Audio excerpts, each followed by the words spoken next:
Good evening, and welcome to tonight's presentation of That's What She Said, presented by Sterling Wealth Management as part of the 100th anniversary season at the historic Virginia Theater. In the pursuit of the spirit of inclusiveness, civic and social responsibility, we would like to take a moment to acknowledge those who have come before us. The peoples that make up the rich histories of these lands are not forgotten. For the safety and enjoyment of everyone, we ask that you continue wearing your mask while in the building. Concessions will not be available for purchase, but there will be a 15-minute intermission where you can find merchandise and photo ops in the east lobby of the theater. Please take a moment to silence your phones and shut off the flash on your camera. We do encourage you to take photos and videos, post and share, and reflect on the stories you will hear tonight. And now to begin our show, please welcome National Director Jenette Jurczyk and the That's What She Said co-founder, Carrie Rosso.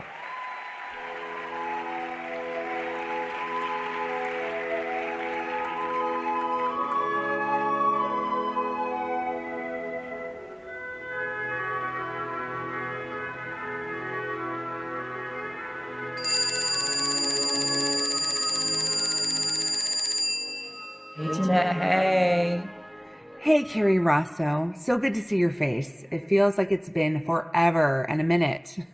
I know. And then here we are in our beds on Zoom, like all other planning meetings. Is this the first time we've ever been in bed together? Yes, it is. It's like a virtual cuddle. I mean, even our cuddles are virtual now. I'm so over this. I'm so over this, but we're coming back live on stage at the Virginia Theater. We're back. It's been 2 whole years, and I'm so grateful. Our community said, you know what, bring it back. Bring That's What She Said on stage to Virginia. Here we are. Let's do this. And now we got to figure out how to open the show from Zoom, because we always started with like a nice short video about the history of She Said and the power of women's stories. And any ideas? Nope. You know, I'm just having this visceral reaction to doing it this way. Like, I know. We've had so many of our rehearsals on Zoom. We've had to go virtual to keep everybody safe and to keep moving forward. I feel like it's been harder this year to get the show ready. I feel like COVID has made everything harder. That's what she said. Sorry. I'm sorry. I'm focused. Opening. God, I've missed you.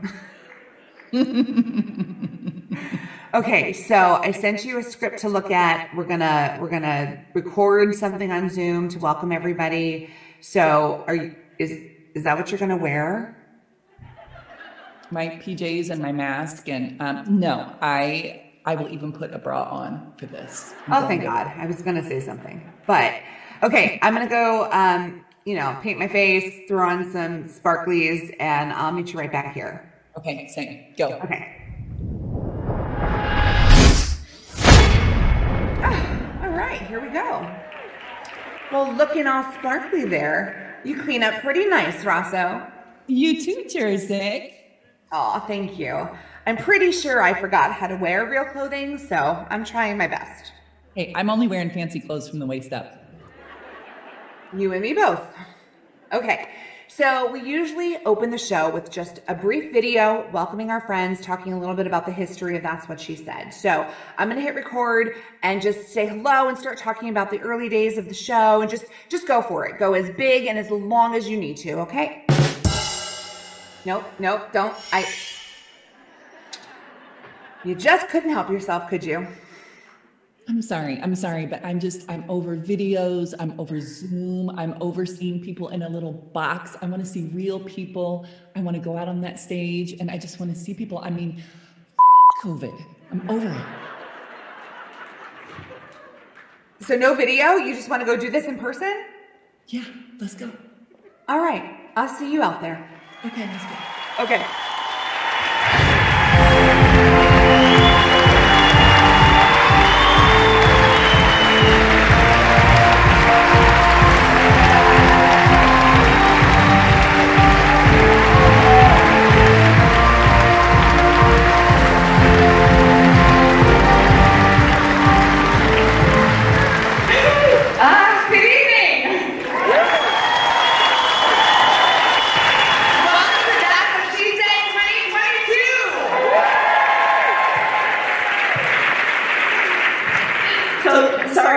about that.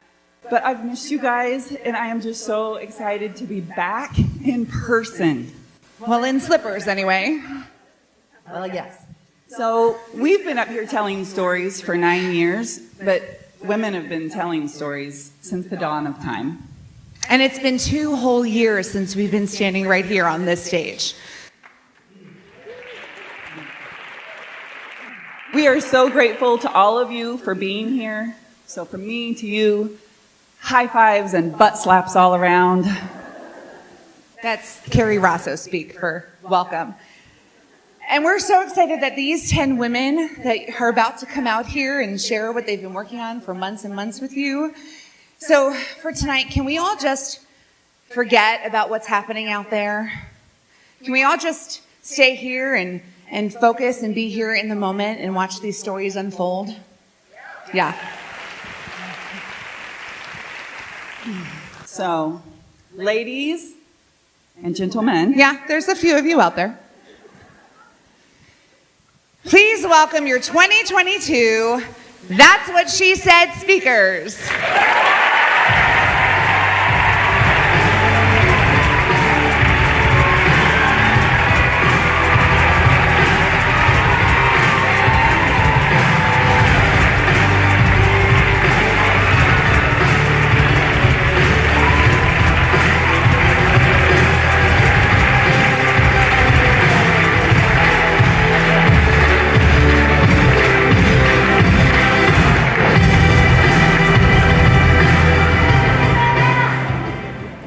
Good evening. My name is Jaya Lynn Sushila Kolisetty. Yes, I know it's in the program, but my full name is important for this story because it's emblematic of my multiracial and multicultural identity. My mother is a white American of primarily English and German descent, and my father came to the U.S. for graduate school from India in the late 1970s and became a citizen post 9/11 during one of the many times where it felt unsafe to be brown in the United States. My name also carries the legacy of the strong women who came before me. Lynn for my mother and Sushila for my paternal grandmother. With these deep cultural and familial connections, you may imagine how surprised I was when at 23 years old, I was told by a complete stranger that I was saying my name wrong. It was during my first year of graduate school. I had just moved to Washington, D.C. to start a program at the George Washington University. And I was introducing myself to a woman who worked in the Women's Studies department. I told her my name, Jaya, and she quickly corrected me. It's Jaya. I'm a yoga instructor and we say Jai. I kindly explained that while some people might pronounce it Jaya, I was pretty sure that my father from India and all my family in India had this one figured out. Now, this strange interaction is part of a pattern I have seen throughout my life as people have tried to define my race. More than once, I've been asked the bizarre question, what are you? What are you? It's like a strange cousin to, where are you from? And when I say Chicago, the equally problematic follow-up, no, where are you really from? Well, while there are respectful ways to ask about heritage and identity, often the implication with what are you is, I can tell you're not white, and I need to know what box to put you into. As a person of Indian descent in the US, I often find myself being pushed into a box as people try to figure out what to make of me. When I travel to India, as an American person of Indian origin, I find less of a need to define what I am and more curiosity about my fair skin and American lifestyle. Now, this curiosity was especially evident when my blue-eyed white husband and I traveled to India to hold a wedding ceremony in my father's native village, the small coal mining town of Ilindu in the southern state of Telangana. At that time, my father was living there with some of our extended family. My then fiance and I saw an opportunity to celebrate with family who would be unable to make the journey to the US and to embrace the beautiful and meaningful traditions of my father's side of the family. But asking to hold an impromptu Indian wedding is no small thing. It's a multi-day affair, and the whole village was to be invited. But somehow, with just a few months' notice, the Brahmins managed to find an auspicious day, my aunties had the saris purchased, and an appointment to have my henna done was arranged by the time we got off the plane. We spent New Year's Eve driving through the dizzying traffic of the city and eating traditional sweets as we started the 5-hour journey from the airport to the village. Little did we know we would be arriving as virtual celebrities from a faraway land. Now, the day prior to the main festivities, there's a purifying ceremony in which the couple each takes a turn being covered in a paste of turmeric by well-wishers. Did I mention that my husband is white? While people of more pigment tend to derive a beautiful glow from this holy yellow root. You see where I'm going with this? Yeah. The impact on him was more of jaundice. Fortunately, by the next day, he was back to normal, except for some very yellow feet. Now, there are considerable differences regionally and culturally among different Indian weddings. I had a cousin on standby to make sure I knew what to do. The whole ceremony is conducted in the holy language of Sanskrit, and each of us had sections that we had to repeat after the Brahmin. Now, much to my chagrin, and the general amusement of the onlookers, my husband's pronunciation was much better than my own. Telugu weddings also incorporate a lot of games into the ceremony, and there's a sheet that's held between the couple for the first portion of it. The thrill of getting to see each other when that sheet is lifted is absolutely breathtaking, and I was grinning from ear to ear. My cousin had to remind me that I should look shy to see my husband. I guess this wasn't the time to tell them we'd been living together for almost a year. Now, throughout the wedding ceremony, the photographer also tried to get me to tone down my smile with the gentle reminder, light smile, madam, light smile. We later discovered that in addition to this official photographer, every single local newspaper was represented. And our celebrity status did not stop there. The day after our wedding, we woke up to a knock on the door. As we quickly aroused ourselves and threw on somewhat presentable attire, we were met at the door by my dad, a gaggle of cousins, and a full news crew with cameras and microphones eagerly pushed towards us. Again, this was the morning after our wedding.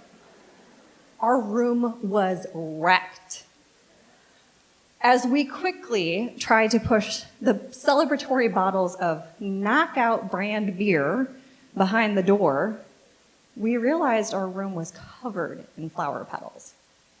We had beautiful garlands during the ceremony, but these now deflowered garlands and our hastily thrown on clothing did not seem to faze our audience.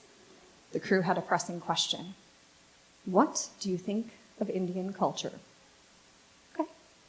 Somehow, our short positive replies turned into a long, excited discourse as my father, a retired professor, translated for us. Not sure what he said. Now, a few days later, as we were preparing to leave Ilindu, our driver needed to stop by home to pick up a few supplies for the trip. While we waited, suddenly, out of nowhere, once again, crowds, cameras, microphones. They literally popped out of the bushes.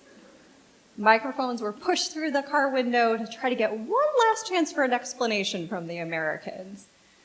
I guess I kind of got a sense for what Lady Gaga must feel like. When I'm in India, I'm American, but of Indian origin. When I'm in the US, I'm of Indian origin, but my Americanness is sometimes questioned. In reality, like many Americans, I'm a mix. I'm a mix of races, cultures, beliefs, and traditions. I grew up with potato curry and Christmas trees harmoniously blended together. What am I? I'll tell you who I am. I'm the daughter of a survivor and an immigrant. I'm a wife and a sister. I'm an enthusiastic amateur skier. I'm an advocate for survivors of sexual violence. And I'm an elected official.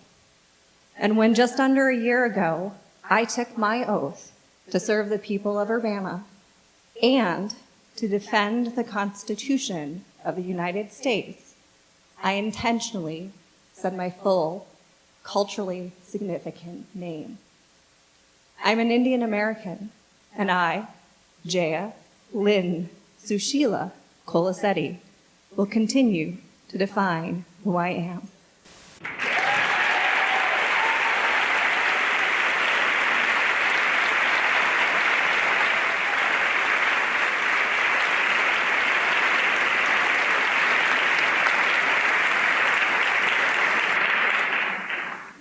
I've had a pretty interesting life story from day one.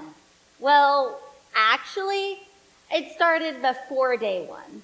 My sister, brother, and I shared the womb for 9 months before we were dubbed Baby A, Baby B, and Baby C. I was Baby B. Being born a triplet is wild. And like many things, it has its pluses and minuses. One positive for me was that I grew up having my 2 best friends with me all the time. However, since we were born 12 weeks early, all 3 of us developed cerebral palsy. My best friend Matt, who also has CP, likes to say CP is like ordering your body off of Wish instead of Amazon.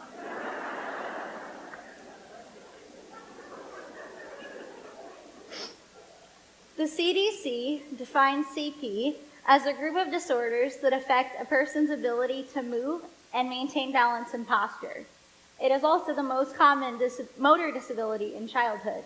Cerebral refers to the brain, and palsy refers to muscle weakness or paralysis. In my specific case, CP looks like falling down if I sneeze too hard while standing, dropping things, and legs and back spasms when I'm tired or cold. And did I mention peeing my pants randomly? I've peed my pants in Disney World. It's okay, I laugh about it every time I tell the story. Since my siblings struggled with the same things I did growing up, I never realized I was different. Having leg braces and walking funny, that was my normal. Well, preschool was a rude awakening. One of my earliest memories was my first day of school. When I was almost 3 years old, I walked in the door, pulling my walker behind me, my aide just a few steps behind. And then it happened.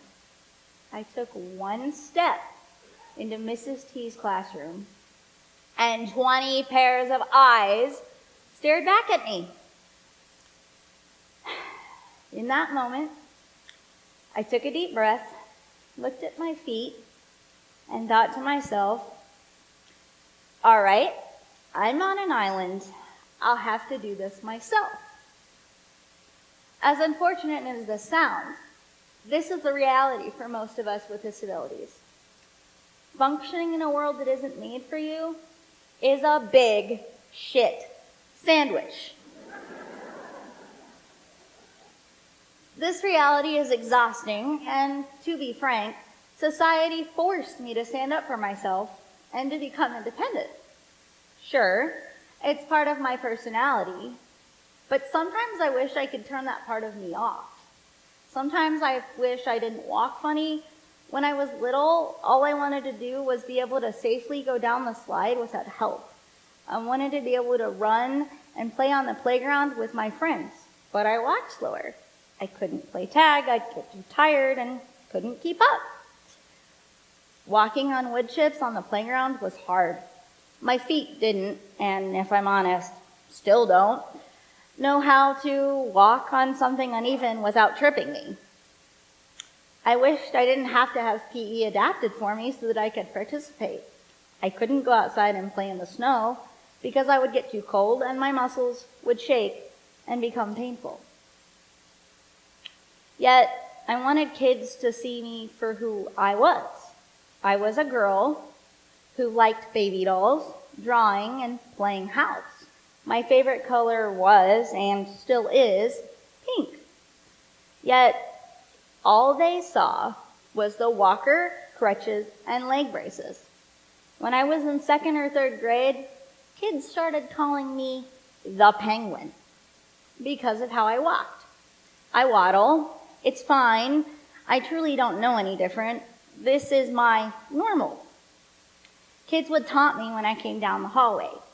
Here comes the penguin. Well, as I got older, I started to learn about penguins. Did you know they mate for life and take care of one another? They carry things using their feet. I carry things with my knees when I'm in my chair. As I got older, I decided to take power back from those little meanie heads. When I left home to go to college, I had a sign that hung on my door that said Penguin Crossing.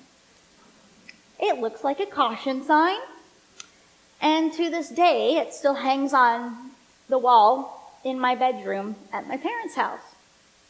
I saw that sign every day. That sign was a reminder that labels didn't define me. I could create my own reality, and the only definition of me that matters is the true one. I create.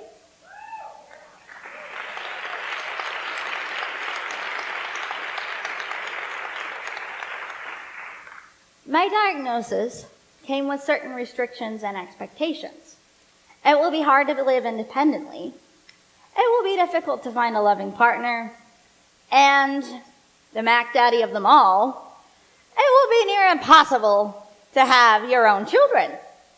Well, I stand, or sit, as it were, before you today and tell you my husband and I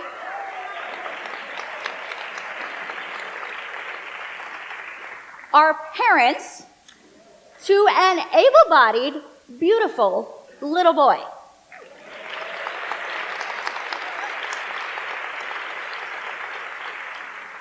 And man, oh man, does that come with its own set of challenges and chaos. I know many young moms belong to mothers groups to connect with their peers. As a millennial, I automatically go to 2 spots for support: Reddit and Facebook.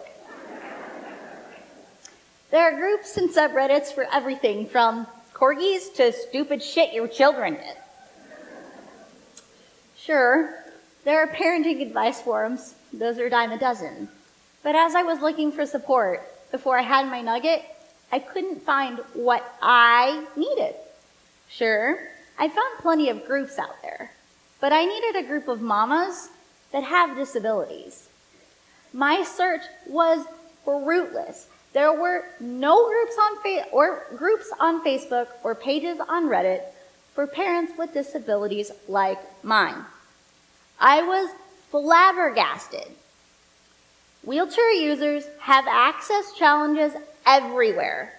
And quite frankly, caring for our own children should not be one of them.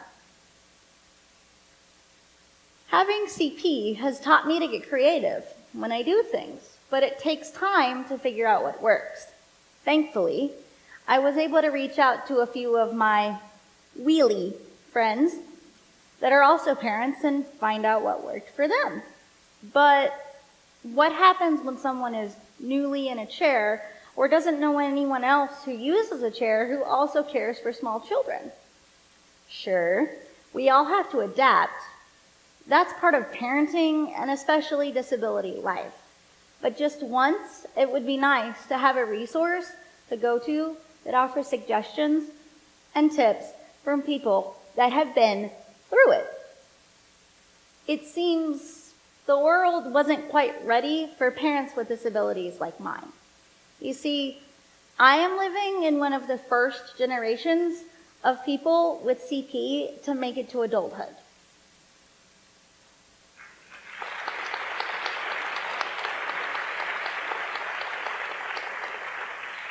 So, we need to come together as a society to normalize moms, dads, and families with disabilities. I would like to take my son to the store without getting the questioning stares. During one such shopping trip, I was actually asked by a stranger if he was my son or if I was babysitting. What? As I calmly answered, yes, he's mine, what I really wanted to say was, yes, he's my son. Would you like to see my leaky boobs and C-section scar as proof? Look, I didn't come here to give you a PSA on ADA laws or the need for more accessibility. I didn't come here to brag about everything I have overcome so you can feel inspired. I'm not here to be your inspiration porn.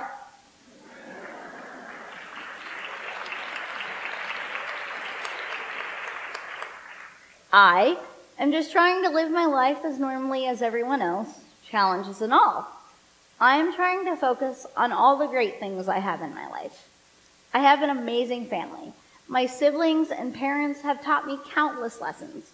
One of the most important lessons I learned was to see that every person has value and something to offer the world. My husband, Will, is truly my rock. No matter the day we've both had, he is there to listen and help me pick up the slack. He's also the first to recognize my limits and encourage me to take time for myself. And I grew up in a community where I saw myself. In a community of scholars and educators, I saw people like me.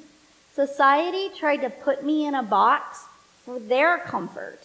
But because I grew up right here in this community, I saw people like me doing incredible things and making something of themselves. I now have a small trinket plate with a penguin on it sitting near my kitchen sink that holds my wedding rings when I'm cooking or baking for my family.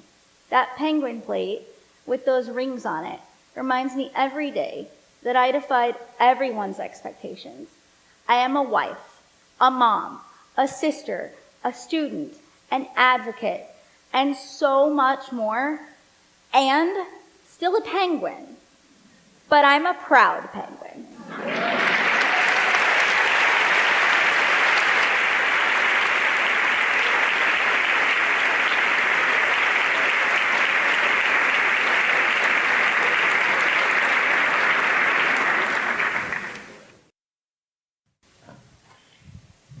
Here we go. 80 years in 7 minutes. Hang with me. I can do this.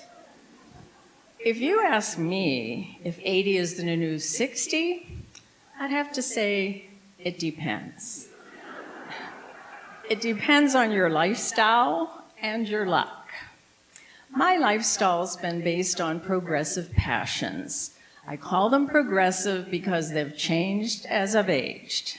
Yes, I still do those 10,000 steps most days. I still love learning, and I take Ollie classes. I've even attempted tap dancing, as in the word attempted. And for adventure, when I was 74, not too long ago, I actually climbed a glacier. I was in Iceland with my wonderful teenage grandchildren, and it was an amazing experience, but I know there's a few people out here that are going, yeah, really, woman?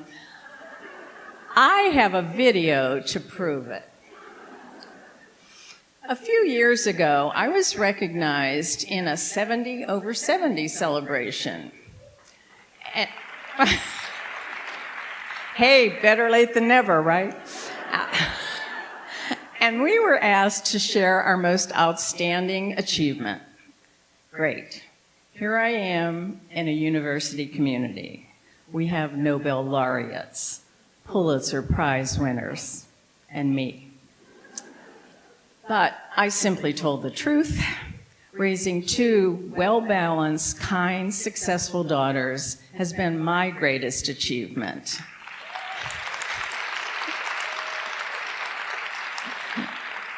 Thank you. I often say I'm a VIP, vicariously impressive parent. However, when my parents raised me, it was a different time for women.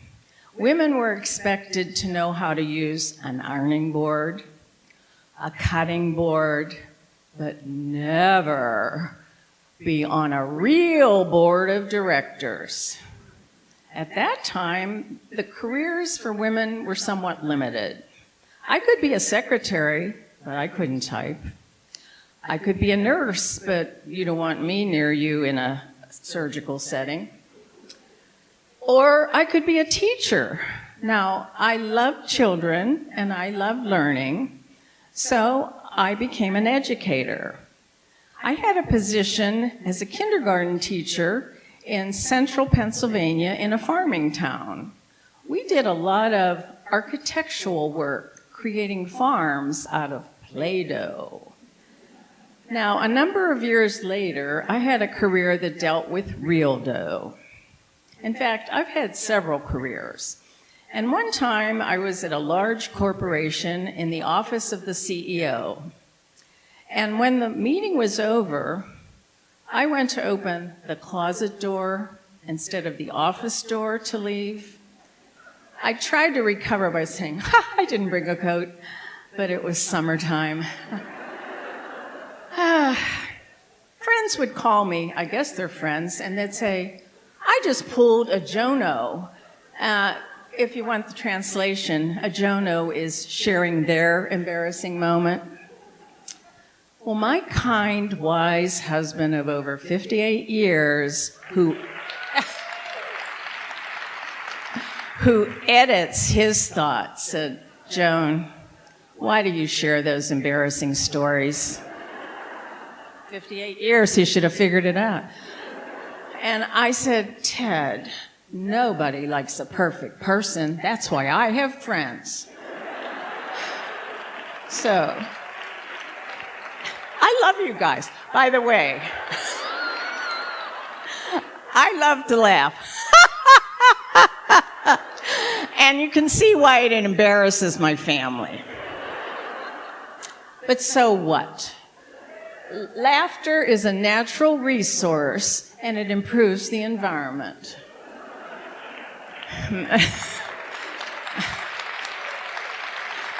Okay, I know, life is not always funny, and it sure hasn't been for me in the past.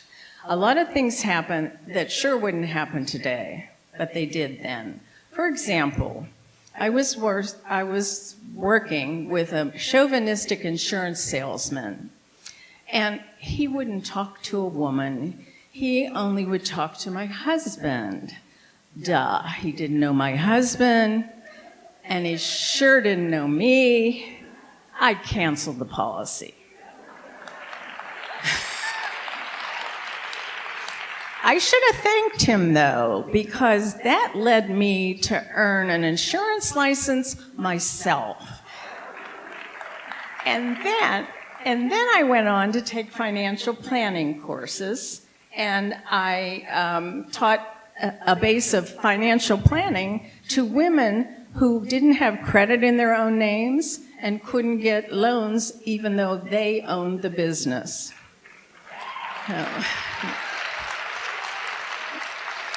I guess you could say I helped them manage real dough, whatever. Another challenge was when we wanted to purchase rental property. I personally wouldn't recommend that for us. It was a fiasco. So after that fiasco, I earned a real estate license. Knowledge is power. Shortly after that, I was hired by Carle Health Systems as their first representative to market their first HMO. It was called Carle Care at that time. My children were so excited. They were younger, and I'm there, really? Then I realized they thought I was marketing HBO. No, we didn't get HBO. In my career at Carle, I've had an opportunity for several advancements. However, it was been my daughter's generation that really benefited from all the changes in the workplaces today, in almost all fields. Recently, my older daughter, Amy, was promoted to executive vice president at a Fortune 100 company. And yay, Amy.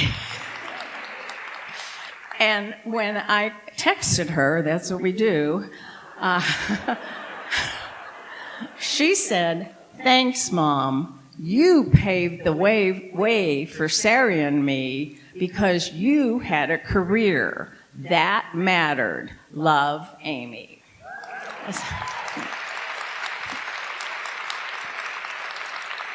As you know, there are no guarantees with parenting. And trust me, there are no guarantees with aging either.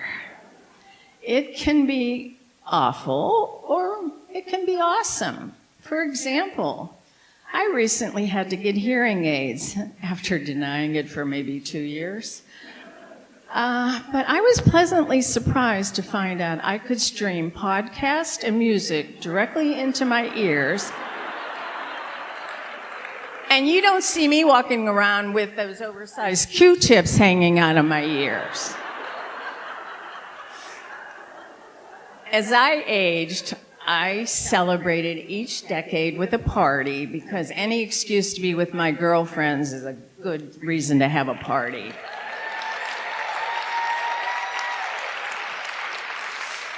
When I turned 60, that was some time ago, my daughters planned a big party. My younger daughter, Sari, did all the cooking. Today, she's a successful restaurateur, and she has worked with Julia Child, Charlie Trotter, Martha Stewart, and she's cooked for Oprah, 3 U.S. presidents, and major Hollywood stars. Yay, Sari. Well, Sari was being featured as an outstanding young alumni at the News Gazette, and the News Gazette sent photographers to our house the day of the party.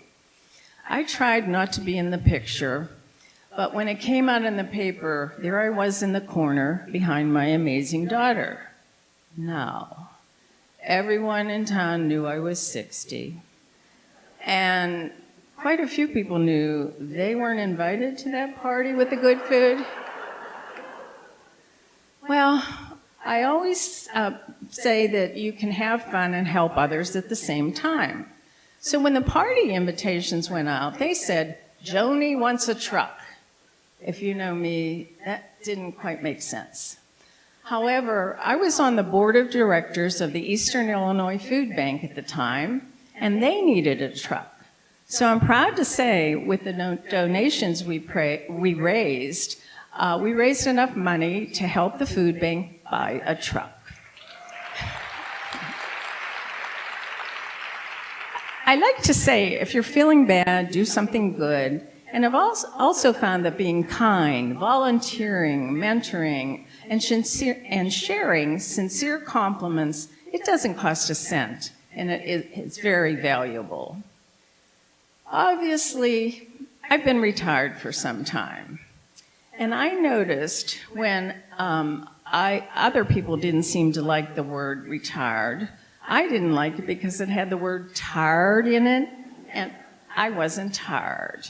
In fact, when I say it, I'm retired, people would act like I had a bad case of COVID or leprosy. I was dead to them. They were so wrong. So I decided to create a way to change the attitude. when people then ask me, oh, where do you work? And instead of saying I'm retired, I said, I'm a consultant. Hey, I don't lie. I had business cards printed that said, JAJ Consulting. Just ask Joan. Hey, the service was free. And I got a lot of really interesting requests. So I also formed a group of women over age 60. Let's not push it too far. And the name of our group is Rewirement. And so we meet once a month, and we talk about how we have rewired since we've left the workplace. Yes, I've had a good life, not perfect. However, being in front of this audience of intelligent, interesting women and a few smart men has...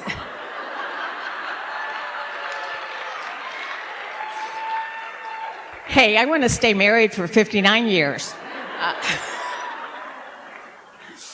I now am ready to keep on stepping into the next decade and into a full life of love and laughter. I hope you'll join me.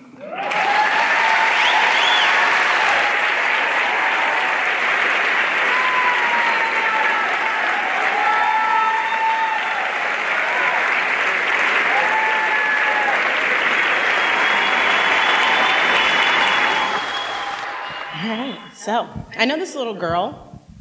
She's always asking me these really hard questions, and I have to be careful how I answer because she's a kid. I try to be more patient with her than I would with adults, and honest. She still thinks the world is this magical place. She's mature and naive all at once, and I try to protect that. One of the first questions I ever remember her asking me was what I wanted to be when I grow up. Well, what I think she was trying to ask me is what I thought I wanted to be when I was a kid, and the truth is, I thought I was going to be a lawyer. Sharp, independent, successful, reliable, witty, fun, extravagant. I thought I would travel the world and speak as many languages as I ever came across. I thought I would look like my mom, elegant and beautiful. I thought I'd live in the city like my favorite aunt. I believed I would attend operas, galas, ballets, Broadway shows every weekend. I thought I'd be married to a man who wore a tuxedo every day. I literally journaled about this when I was a kid. Clearly, I've always been into pomp and circumstance. The little girl ate this up. Did you do all those things already? I think she knew I hadn't.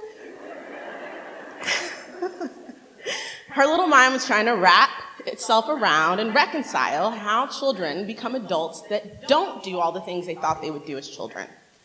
I've done a lot of those things. I've answered almost defensively. And I have. But the truth is, my life doesn't necessarily mirror my childhood dreams. To begin with, I don't know a single man who wears a tuxedo every day.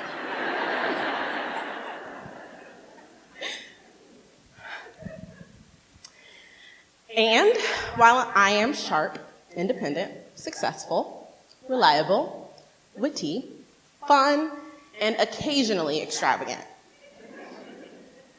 I've had a lot more bumps and bruises getting here. I've been fired from dream jobs. I dropped out of college, and I went back. I've spent a few nights in jail.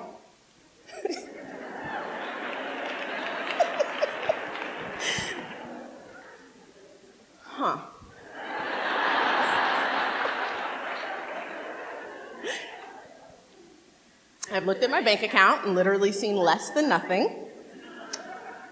I've lost friends. I've battled with my own self-esteem. I've hurt people deeply. I've been selfish, lazy, entitled, irresponsible, and a bunch of other adjectives I knew this little girl didn't really want to hear. I didn't know how to tell her that life isn't really a magical dream. It's a journey, at best. It's a story that you get to write, and sometimes it's really sad and dramatic and even painful. Sometimes you're the villain in your own story. Sheesh, okay. Remember, this is a kid. I have to protect her. I can't hit her with the cold realities of life, not yet. I have to preserve her innocence, so I told her what I've always really wanted to be is happy. Well, are you happy? I didn't know how to answer that in a way she would understand. I knew for her, happiness equated these very specific representations. I didn't think she could understand happiness as I've come to understand it. Slightly jaded, bitter, old.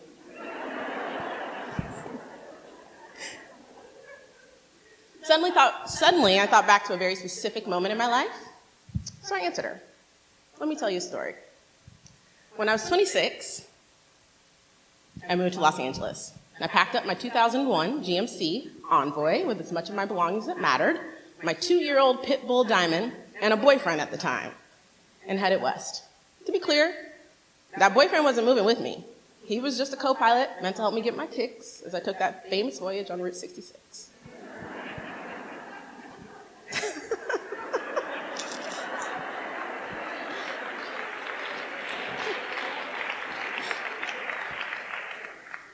He didn't wear a tuxedo. Okay.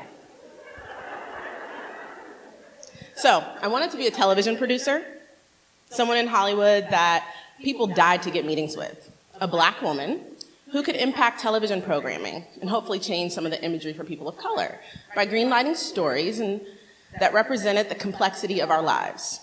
Powerful, like Meryl Streep in Devil Wears Prada.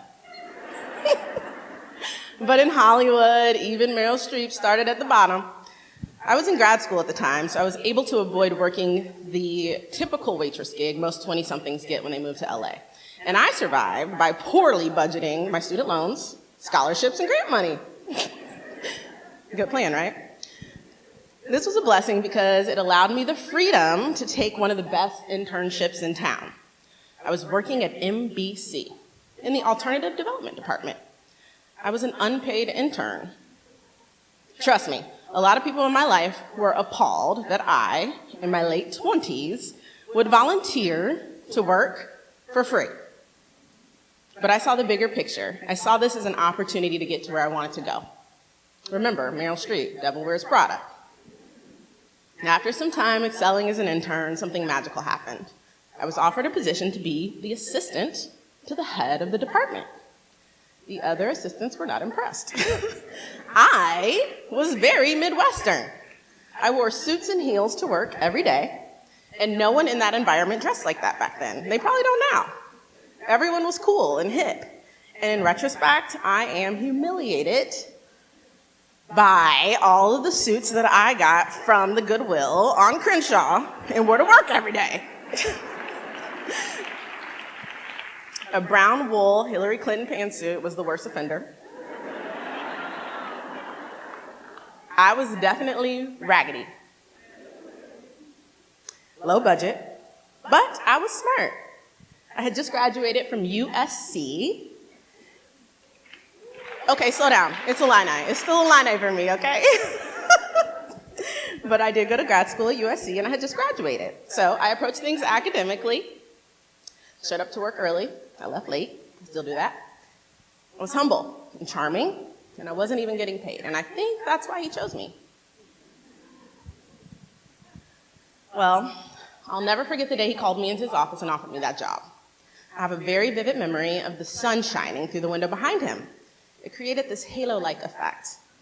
He looked like an angel, dropping down from the Hollywood heavens, offering me eternal life. The offer was terrible.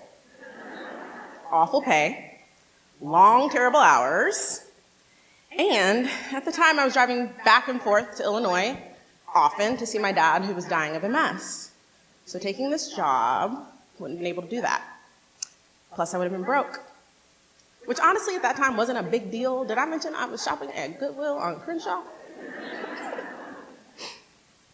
Despite the awful realities of this job, I knew it was a huge opportunity for me and everything I wanted to do. So naturally, I made my demands. I wanted health care, and I want time off to see my dad. He respectfully declined, but he urged me to think about this job and what it could do for me and my career. I remember sitting in that chair, and the sun started moving through the sky, and he stopped looking so much like an angel. My life split in two. Two roads formed in front of me. One represented my life had I taken that job and all the things I would have had to sacrifice. I was no stranger to sacrifice. In fact, all of my life and much of my success is to its credit. The other road represented my life making different kinds of sacrifices. I said no. And for a while, yeah. All right. For a while after that, I was miserable. I was stuck in this spiral of what ifs and fear, complete devastation with the idea that at the age of 30, I had ruined my life. This life I had laid out for myself since I was a child. Not too long after that,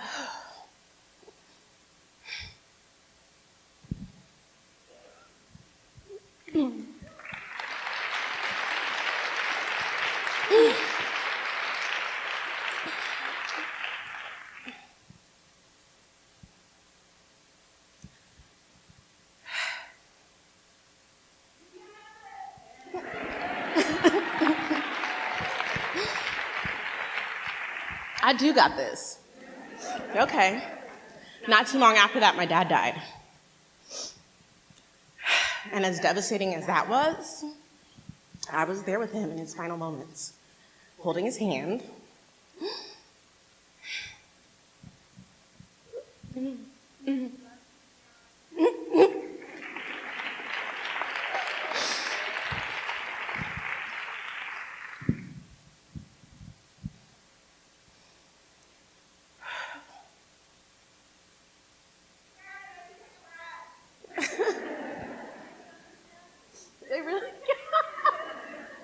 They could never.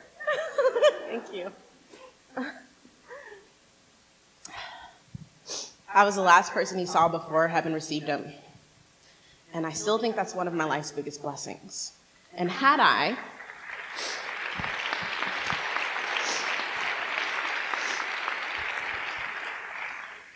not ruined my life at the age of 30, I would not have been there with him. So much has happened in my years. So many lessons I've learned, so many more to still learn. But when it comes to happiness, I know that for me, true happiness is knowing that I can say no to anyone else's promises for happiness or opportunity because I already own it.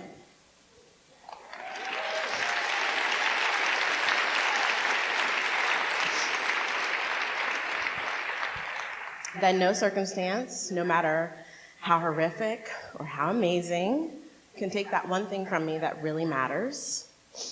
It's an unreasonable belief in myself and my ability to get back up and start over and still win.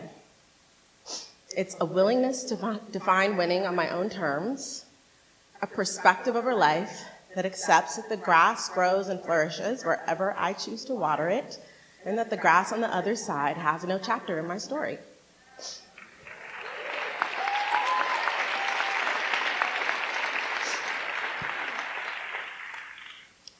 I've said no a lot since then to even bigger opportunities, keys to my own happiness in my head, relationships, friends, jobs, paths. I've said no. No. No. And it gets easier each time. I continue to reinforce that my happiness, my joy, it's internal. You can cue that Whitney Houston Greatest Love of All song now.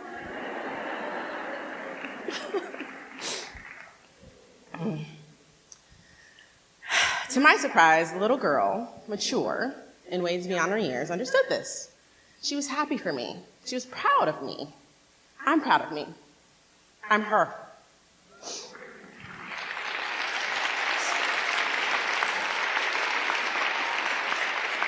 See, I thought most of you would have gotten this by now, but by your applause, I'm guessing you didn't. Okay, so I was a little girl all along. It was me. It was me.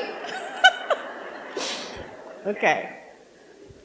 I've spent so much of my life trying to nurture this little girl inside, to make her proud of me, to give my life and myself the life that she dreamed of.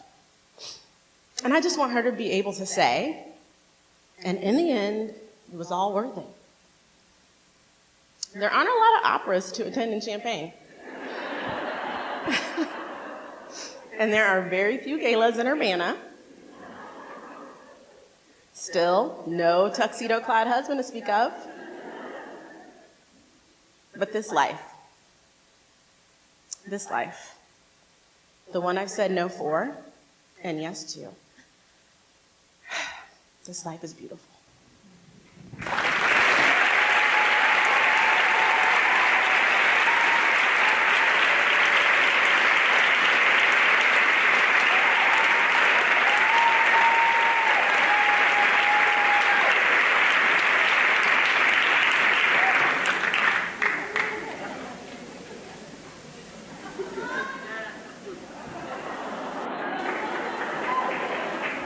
Better? Hi, girls. Oh, boy. Remember to breathe and go slow, okay? All right. Good evening, everyone. Hello. Yes, we're twins. The The Hunt Hunt twins. twins, if you're from Champaign. I'm the nice twin. Mean twin. I'm the quiet twin. Bossy twin. Often out front, often outspoken. Often needing to be the center of attention. Hey, hey, hey. Well, it's true. It's very true. I usually got to come along, though, for the ride, or the show, should I say. We were always putting on a show, a song and dance. Yes, if the Hunt twins were together, we were often singing and dancing and acting a fool. Like that time we both auditioned for Cinderella out at Parkland. Oh. We didn't actually get cast, No. but we weren't having it. No, Mama Carol marched us right back in there and said, give us another chance, please. We gave them our best rendition of that, what's it called? The American Tale? Five Goes West. Somewhere out there. Somewhere out there, yes. Yep. Oh, yeah. They just couldn't resist. They created little roles just for us. Andrea and Angela, the dancing twin mice. And that was third grade. Who would have thought this mouse metaphor would have stuck all these years later? Yeah. City mouse. Country mouse. We're townies, through and through. Sometimes it feels like maybe we know everyone in this town, or quite possibly everyone knows us. We also have a beautiful sister, Reagan, who people often think that she's our triplet. We have strong family ties here. Dixons, Browns, Spencers, Hunts. We got a big old family. Strong roots in CU for sure. Oh, for sure. We're proud Holy Cross Crusaders. Class of 97, Central. Wood. Heck, our first job was at Bagelman's. Ooh, Bagelman's. Who Remember remembers Bagelman's? Yes. Yes. We were cheerleaders. We were basketball players. We were volleyball players. We were track stars. Wait, Andrew, no one is a track star. Listen. All I know is that my shoes matched my outfit and I looked good doing whatever I was doing, which really wasn't much. Wasn't much at all. We were in musicals, the Sunshine Dinner Playhouse, CUTC. We did a little bit of it all, really. We look alike. We talk alike. We laugh the same. We have the same mannerisms. We even have twin telepathy. Oh, yeah, we've got that hundreds of miles away from each other, and we could just tell that something wasn't quite right. We'd pick up the phone and confirm our suspicions often. It's one of those magical abilities that comes from sharing a womb with someone for 9 months. You know, it wasn't so magical. That no one knew I was there until like 2 weeks before Mom had us. Right. Mm-hmm. Yeah. Yeah. About that. Yeah, Mom was told she was having one giant baby. Yeah, I was only like 3 pounds. This one was like 7.5 or something. Clearly, you were sucking up all the juice and all the attention just from day one. Sorry. Yes, I finally rolled over and introduced you to the world. The doctor had to be so embarrassed. So embarrassed. Yes, we too were baby A and baby B for like 2 weeks in the hospital while I grew stronger. While I tried to thrive. And they were trying to figure out what to name us. From that day on, though, we were pretty inseparable. Well, at least for like the next 18 years, right? Yeah. Growing up with your best friend and your partner in crime, though, does have a lot of pros and cons. It often felt like it was you and me against the world. While it may have seemed like we had a giant circle of friends, Angie and I struggled over the years with not feeling like we fit in. We were often left out of things, not necessarily on purpose, but I think people often felt, well, they have each other, so they don't need any other friends. Or, I don't want to have to invite both of them, so I'm not going to invite either one of them. Dude, we didn't get invited places because you didn't get along with others. I wanted to go places. Well, that's another story. You didn't always play so nice. I'm just saying. Well, then we graduated from high school and we separated for the first time in our lives. Did we even talk about separating? Did we even hug it out? Oh, good Lord. No, we didn't hug it out for sure. We did commemorate the moment with a couple of sweet matching lower back rainbow tattoos. Hey. So And nice. with that, this city mouse was off to see the world. I had some exploring to do. This country mouse was off to Normal, Illinois. I became an ISU Redbird. I didn't stray too far from my roots. I remember pulling up to the dorm, though, and being strangely just at ease. Like, I was excited, like all freshmen were. I just wasn't nervous or scared. I had this confidence that I really just couldn't pinpoint yet. I didn't have any flashy dreams or aspirations what I was going to do in college like this one did. But I was there. But I was alone for the first time. And I was freaking loving it! Whoop, whoop. I wasn't in Andrea's shadow anymore. I wasn't getting cast in all the chorus roles as she got all the leads. I had this newfound individual spirit that was just like bursting at the seams, and I was so eager to see what I could do by myself. I found myself seeking out new ways to stand out and to not look or dress like anyone else. I did my own things, and often the opposite of what people were doing around me. I found myself singing and dancing at parties and events, which is what she would have totally done in the past. I made my own clothes to wear out at night to make sure I didn't look like anyone else.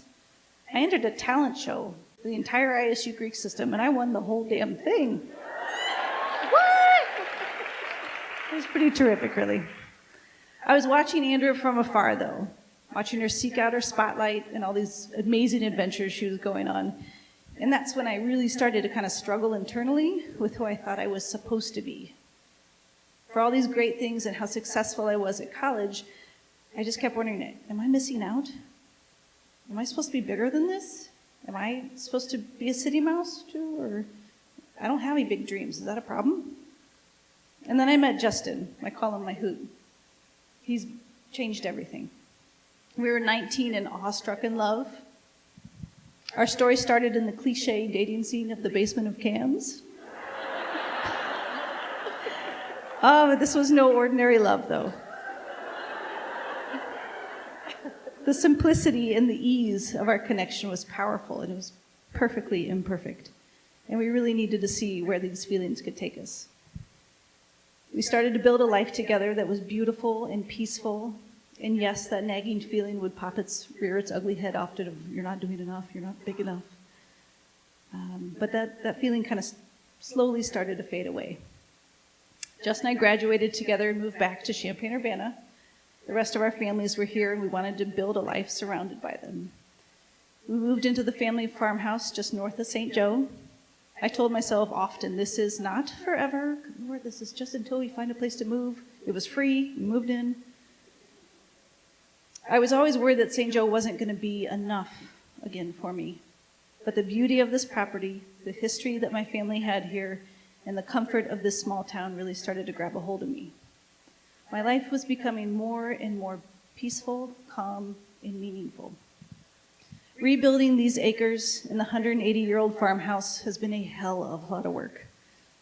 It's been a labor of love, though. And just like the love I'd found in Justin, it was meaningful and it gave me purpose. The universe led me here, and I needed to stay rooted, make this life grow and blossom in the country. Cheers to Justin and I. This will be 20 years of making the farm our home now. Of letting the universe show us the way. We're the 5th generation to do so in this place. We're raising 2 amazing children, Iris and Jillian. I heard you out there. I truly enjoy cultivating this land and building an environment for my girls that is simple and yet creative.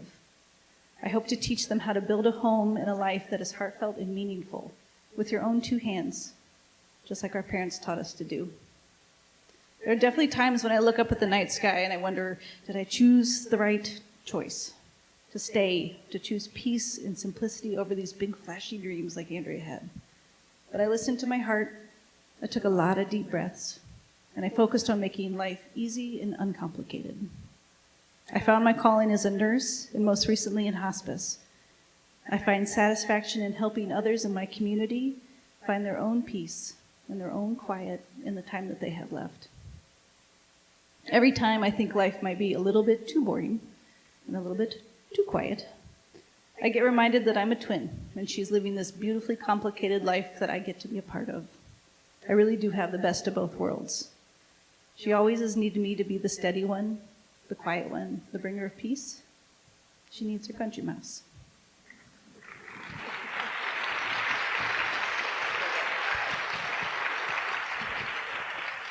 The first stop on my journey was Drake University in Des Moines, Iowa.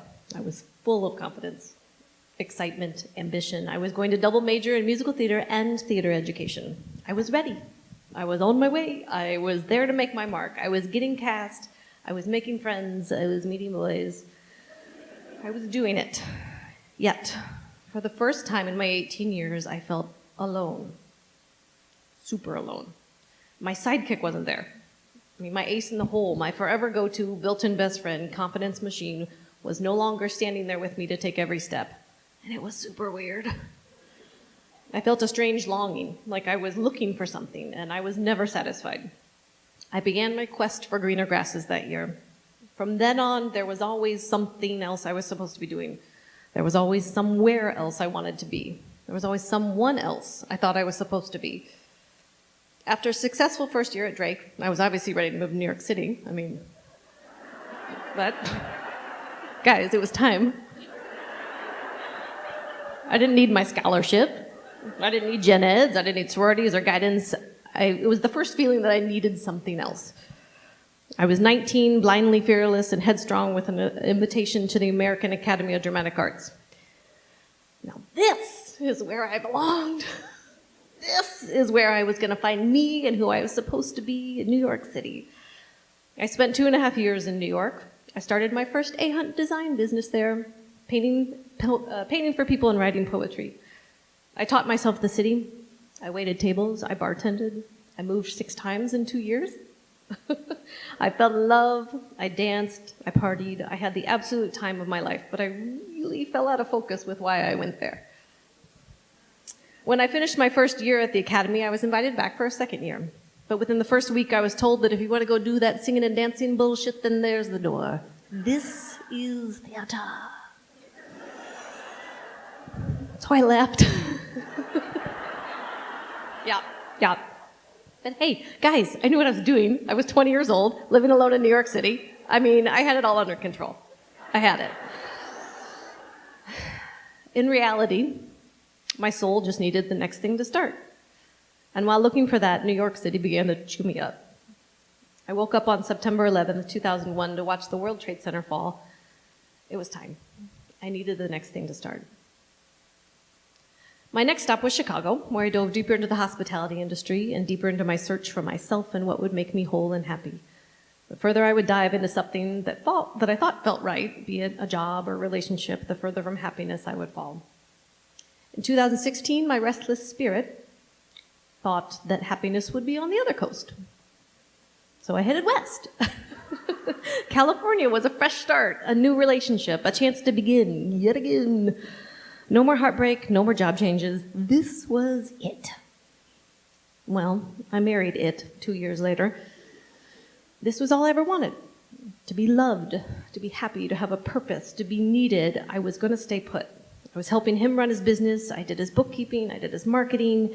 He was following his dreams, and I was a part of it, and it felt so great to be needed and wanted and successful at something, anything. I had found purpose, and I was bound and determined to make it right. And to stop moving and stop searching and looking for love. This was it. Wasn't it? It wasn't. Shortly after we married, it fell out of love with me and in love with one of my best friends. Yeah, that hurt. Like, deeply. Like on a level I didn't even know existed.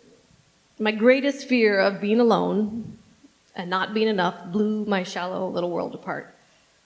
So here I was with no job, no husband, no friends, no passion, no confidence, no money, no twin, nothing to call my own. This was rock bottom. I packed up what little I had and I headed east. I'm pretty sure I drove straight to the farm, straight to Ange. I spent 3 months there putting my soul back together, gardening with her, drinking wine with her, hanging with her kids, soaking in her simplicity, letting her set me straight and tell me the truth about what I had become and how I got there. Over and over and over again.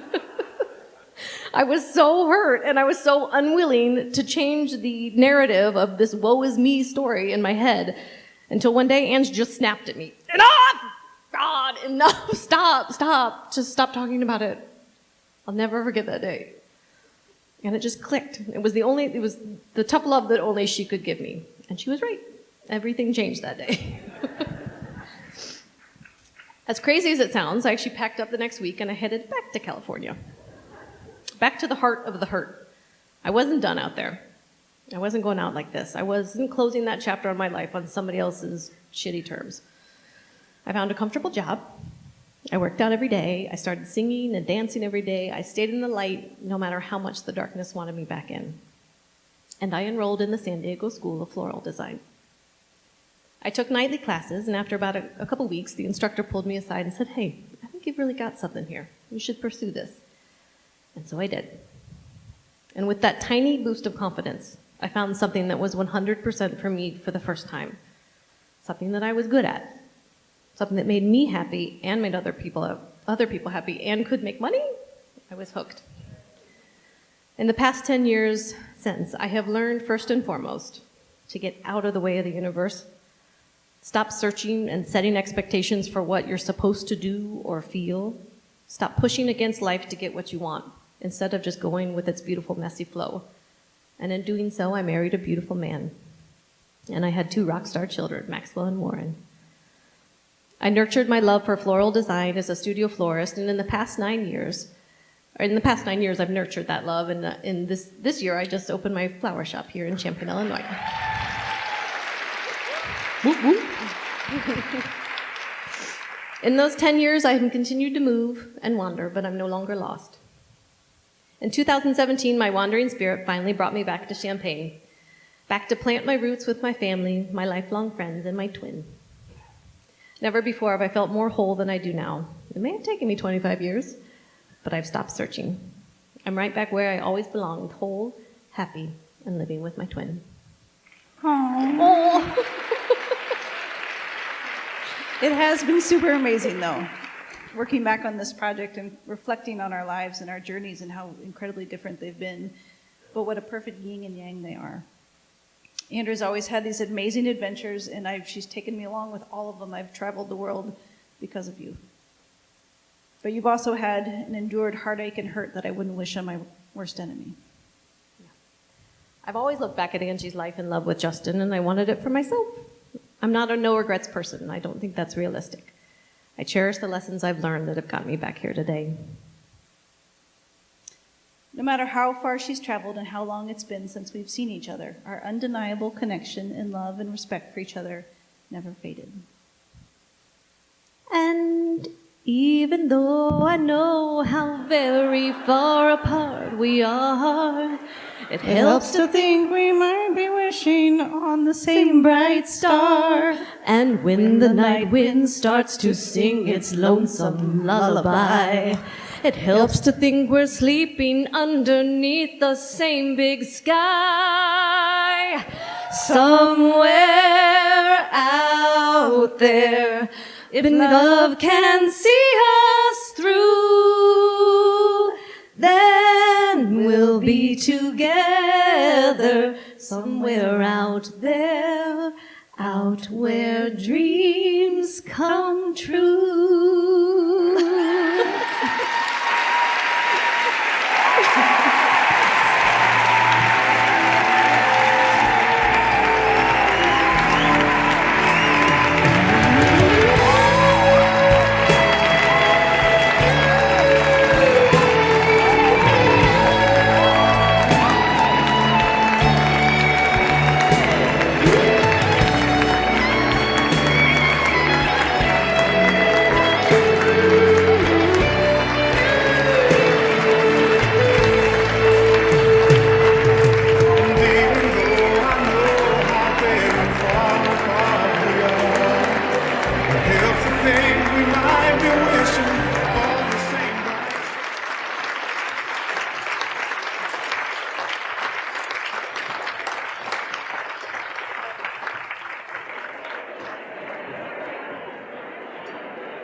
Ladies and gentlemen, please welcome back to the stage National Director of the She Said Project, Jenette Jurczyk.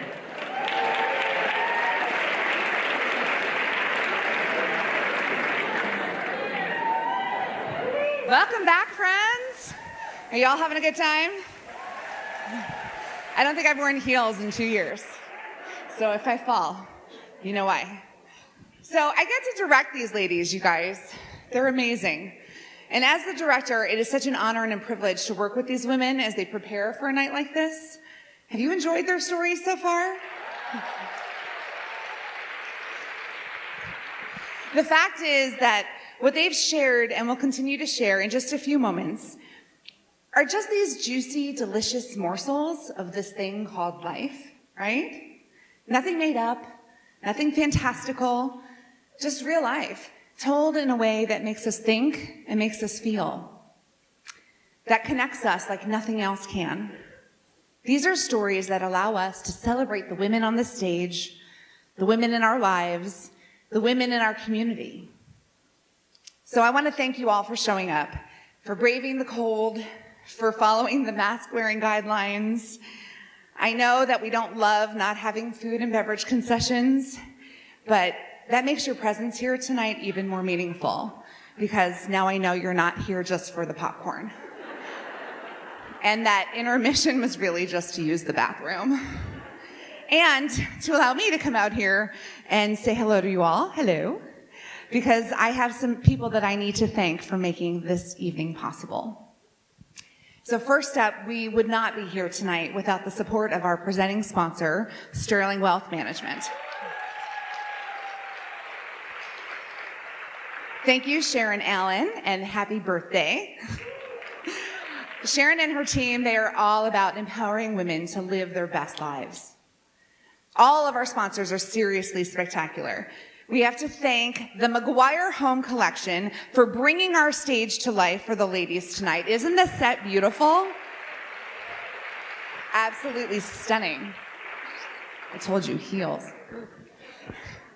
And a shout out to some of our incredible returning sponsors this year, Carl and Express Pros and Busey Bank, whose support helped us launch our That's What Teens Say program 3 years ago. Thank you, yes. And it's really exciting to welcome some new sponsors this year. Melby Chiropractic,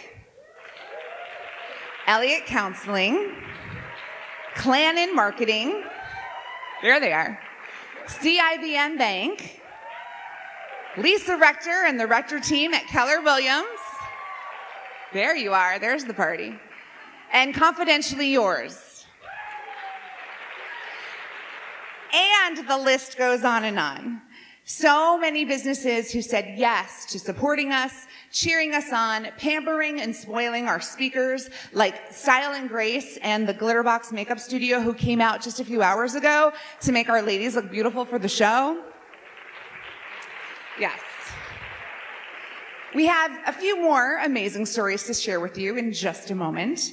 So I hope that everyone was able to grab some dinner and cocktails before the show started, or that you have plans to get some after. In fact, if you want to continue to celebrate the women on stage and continue the festivities, please plan to join us at the after party immediately following the show at Neal Street Blues, just a short walk from here on the ground floor of M2. I believe some tickets are still available at the door. And a special thank you to our after party hosts, the Junior League of Champaign-Urbana.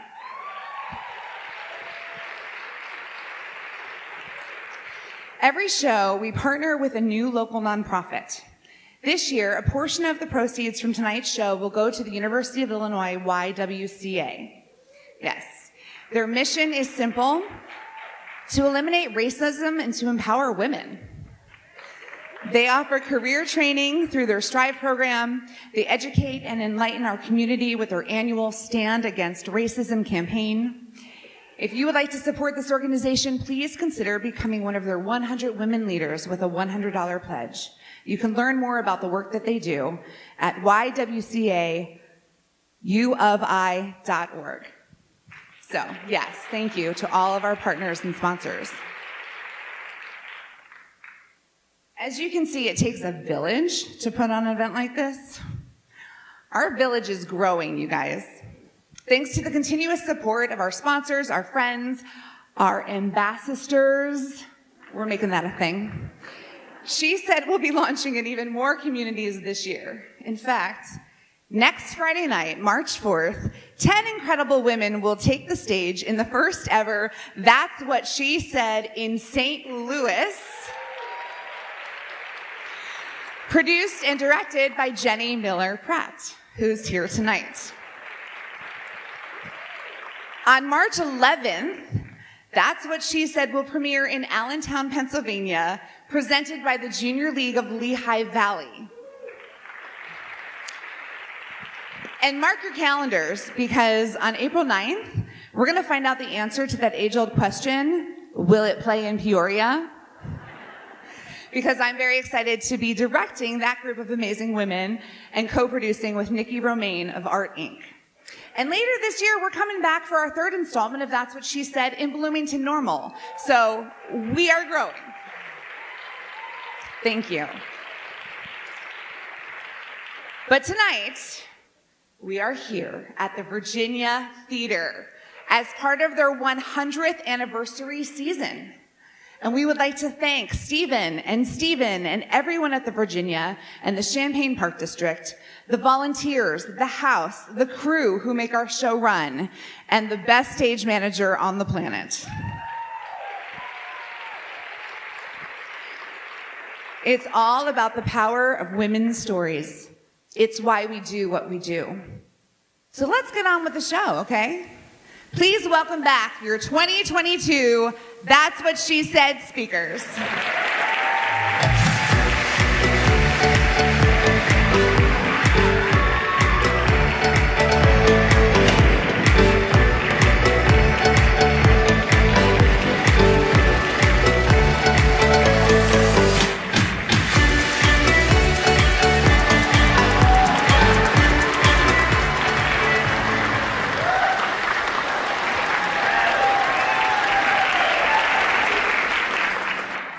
Slowly, my trembling hand lifted to knock on the door. Then I paused. As is typical for me, I second-guessed my choice to come. I questioned all of the decisions that led to this moment, actually. I wondered, did the MapQuest directions I clutched in my sweaty palm prove that I was a stalker? I mean, true, I would have preferred to be the one being pursued rather than the one doing the pursuing. Yet, here I was. A million taunting voices raced through my head as I contemplated my next move. And I heard, "You shouldn't be here." And then the guilt set in. But I'm not a homewrecker, I reminded myself. I don't want to cause problems for any marriage or family. But maybe this was a mistake. I mean, what if I get attacked for being here? And worst of all, what if my presence on this porch makes me a traitor? What if my knock on that door breaks my mom's heart? After all, she was the one who raised me. She was the one who supported me. She was the one who loved me since the day I was born. But surely there's nothing wrong with a kid wanting to meet their dad, right? So I did it. I knocked on that door, and I waited for what felt like an entire lifetime. After all, it took 18 years to bring me to that moment. Standing on that concrete porch alone, with sweat beginning to make an appearance, I nervously anticipated what was about to happen. I had pretty much already imagined every possible scenario, the worst case being that I would be rejected, yet again. But here's what happened. The door swung open, and a dark-skinned college boy appeared, the oldest of my 4 half-siblings. I'd always wondered if we looked alike, and now I knew. But he didn't. He had no clue who I was. I simply asked, "Is your mom or dad home?" His dad. My dad. But I kept that information to myself, choosing instead to respect his parents' right to disclose that truth when they were ready. He turned back into the house, and a moment later, a woman returned to me, my dad's wife. I could see that look of uncertainty on her face, so quickly I answered the question I assumed she was wondering. "Hi, I'm Holly. I'm Julie's daughter." We stared at each other. We both knew, but neither of us mentioned the elephant in the room, the fact that I was her husband's daughter. What's she gonna do, I wondered. Is she gonna slam the door in my face? Am I about to get cussed out?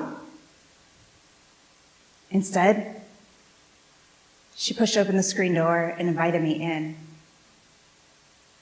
I stepped into the house, managing to play it cool, nonchalant even. But inside, I was screaming. I cannot believe this. I am in my dad's house. This was the closest I had ever been to him before. The first thing I noticed was a painting of Jesus on the wall. You know, the one with the creepy eyes that follow you around the room? It was an exact replica of one that hung on mine and my mom's dining room wall, and perhaps on yours too. At the welcoming sight of it, I let out a long, shaky breath, not even realizing that I'd been holding it. The next thing I knew, her arm was wrapped around my shoulder. I must have looked like a deer in headlights. Oh my God, what is happening? She pulled me in close, and gently she whispered, "I'm glad you're here."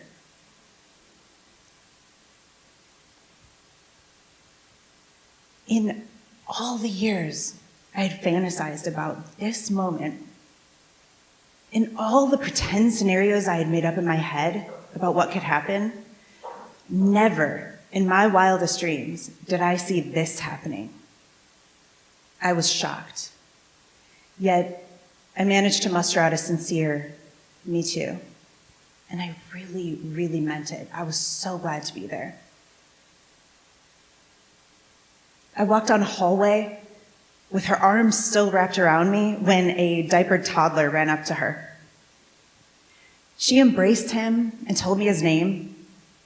He gave me that shy look of distrust that little kids give, and I felt a sting. I was just a stranger to him. but I longed to know him as intimately as everyone else in this house knew him.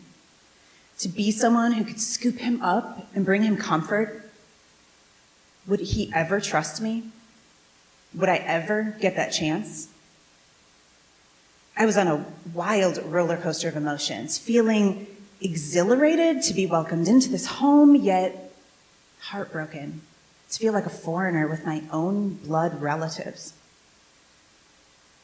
And then, the next thing I knew, all of a sudden, and yet after a long 18-year wait, I was about to meet my dad. She called him over and discreetly explained who I was, simply just saying the daughter of an old friend. He shook my hand, giving me a warm smile. I was gazing into his dark eyes that matched my own, but it was like I was searching for something, waiting for something. Is he going to give me an explanation for his absence in my life? An apology for not pursuing a relationship with me? An acknowledgement that it was his loss? Some reason as to why I wasn't worthy enough for him. None of those things happened, though. There were no I'm sorries uttered, no confessions made, no professions of love were given. Even still, it was a moment to be remembered. I could feel my life shifting, even as I stood there making the kind of small talk that's usually reserved for strangers with my dad. This was the beginning of something. I didn't yet know what, but tonight, 25 years later, I can tell you exactly how that knock on that door changed the trajectory of my life. I went on to build a long-distance relationship with my dad, my stepmom, and my 4 siblings. I still, to this day, have every single piece of mail any of them ever sent me. And in 2004, my husband and I made a big decision when we packed up from our home in Wisconsin and relocated to the Champaign-Urbana area to experience life right alongside all of them. It wasn't a decision that we made lightly, knowing that my mom would have preferred to have us closer to her. But she has been nothing but supportive of me building a relationship with this side of my family. And can I just say, to all the single moms out there, you are rock stars. Yeah.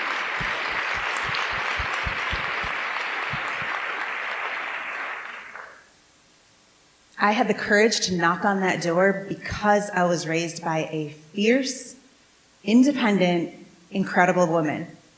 And it's because of her that I've had the opportunity to experience holidays and birthdays and life with my dad as we were welcomed into the family as if we'd always been a part of it.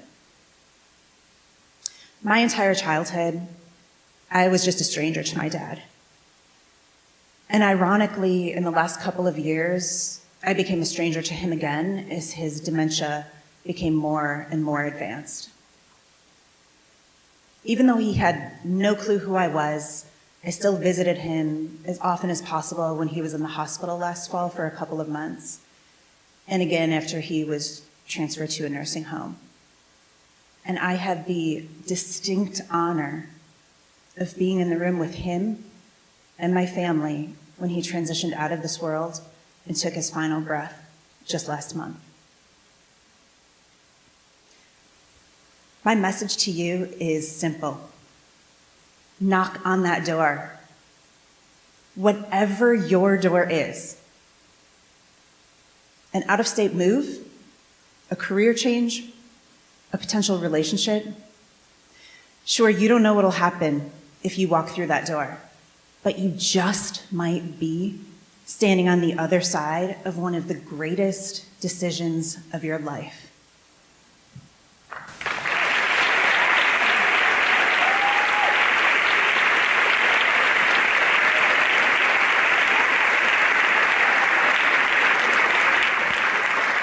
Anybody else's back hurt? Just mine?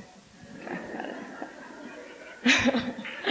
I'd like you guys to think about something that you can buy or you may already even have that's worth $36 or costs $36. I'll give you a second to think about it.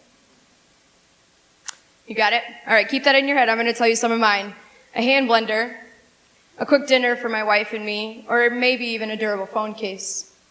Now, if all you had were $36, how far could you make it? Could you bet your future on it? What if it wasn't just you? What if it was 2 people? Or 3? Or 4? My family came to this country from Costa Rica 23 years ago, and with them, my parents brought hopes and dreams, and 2 very young kids, and $36. Not $360, not $3,600, but just $36. And as a kid, I never thought or had to think about it ever. I never knew the times that my parents would eat less or not eat at all so my brother and I could. How little money they made for how much and how hard they worked. Or how my dad needed to sleep during the day because he worked overnights. He would sacrifice time with us, for us. Let alone doing all of this as undocumented immigrants. I watched my parents continuously check boxes, the ones that were already there placed for them, the ones that fit the bill for every kind of stereotype.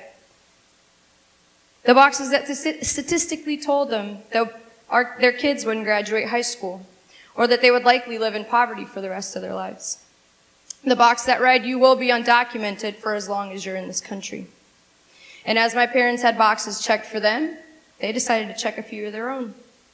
Almost in like poker, I call all your check boxes that you decided were for me, and I raise you to all the ones of which you think we aren't capable. They carried all those heavy responsibilities that parents carry, and then some. And they did and continue to do everything with the hardest and the most honest work I have ever seen. Here are a few of the things that I learned from them. The hustle never stops. We didn't come to this country to give up. Always do your best and your most honest work. When you do something for someone, you never do it wanting something in return. And you always leave anything better than you found it. And I think they're over there. I think they're over here somewhere. And leaving it better than they found it, and really anything, is exactly what they did.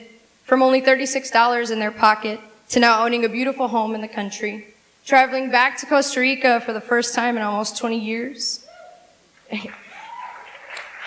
And after 23 years of working in this country, paying taxes in this country, raising children in this country, checking all of the boxes that fed the stereotype that we were illegals or criminals or freeloaders, by the end of this year, they will become United States citizens.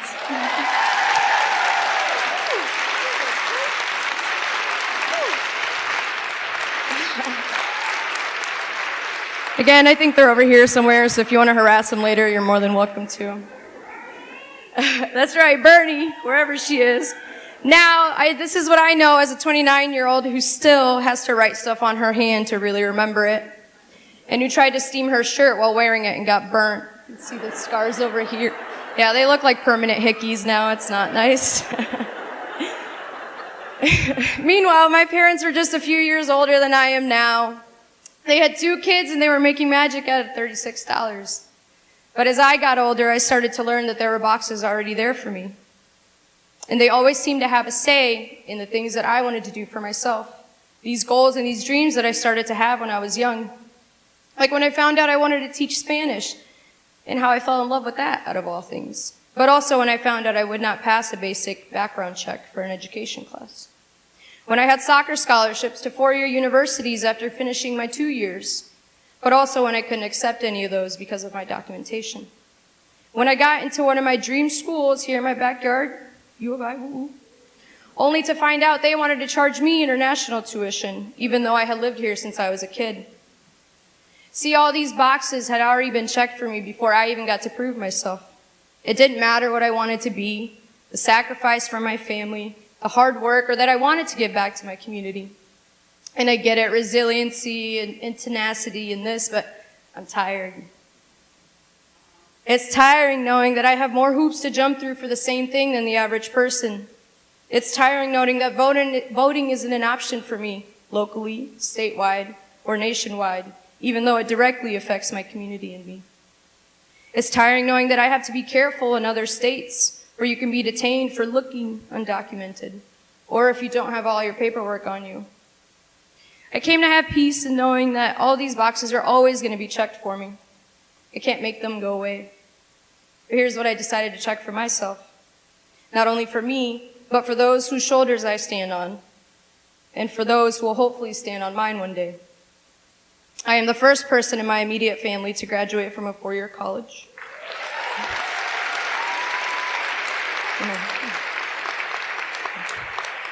Following in the footsteps of my brother, I earned an athletic scholarship at Parkland College. Oh, you guys are going to clap after every one. I fulfilled my dream of working and teaching at the very school I attended. I work daily with students who look like me and speak the same language as me, who face a lot of the very same obstacles I faced. I had the privilege and honor of marrying the most wholesome and astonishing woman I have ever met. I'm not done. And we get to live in that joy with pride and honor. And at the end of the day, we all have these boxes that are placed upon us. And sometimes it feels like those are the only things that we see or the only things that we are. But like the ones before me who paved the way, you make your own boxes. And you make them so damn big that the other ones don't faze you. Because it is our duty that by checking those boxes, we pave the way for the ones who will be here long after us. And you must always, always leave it better than you found it.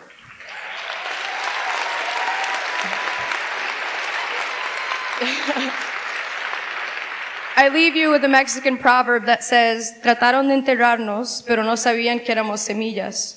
They tried to bury us, but they did not know we were seeds.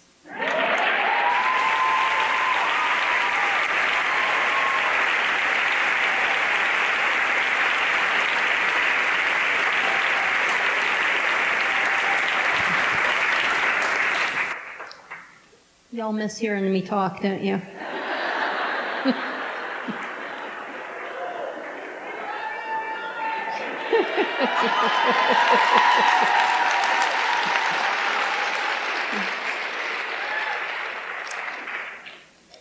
If you're as old as me, you probably watched the ABC after-school specials. Remember those? They would pop up at unexpected times to interrupt our afternoon viewing of syndicated sitcoms they were full of young stars acting out overdramatic cautionary tales for tweens and teens. Well, I hated those. I hated those because my life was basically a bunch of after-school specials. Oh yeah, I had it all. Illness, death, substance abuse, homosexuality.